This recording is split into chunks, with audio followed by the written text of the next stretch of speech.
What they're worried about, David Errington from Merrill Lynch put out a report today noting that over the last 4 or 5 years, the bulk of the growth in profits from the big two retailers has come from getting better deals from suppliers.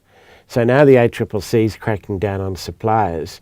That means that the suppliers won't be so willing to give up any more deals, and so the source of profits has disappeared.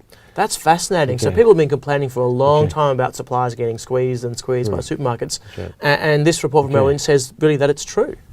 That says it's true. It's not the first report to say that. I think what is interesting is it links the ACCC to it very much, because we had this week, we had Richard Goyder, for him, very outspoken in attacking ACCC plans to tighten up the laws. We had Coles came out with a special offer this week to have Jeff Kennett to be the independent arbiter for any complaints. So clearly it's something that the retailers are worried about, and I think Errington's been smart in pinpointing this as being the reason why the profit source might be disappearing. So we should be looking out for the supermarkets maybe not doing as well in the coming years. Yeah, absolutely. Well, David's got since 2009 that Coles, for example, has got compound growth of 16% in earnings. Over that period, sales have gone up just 5%.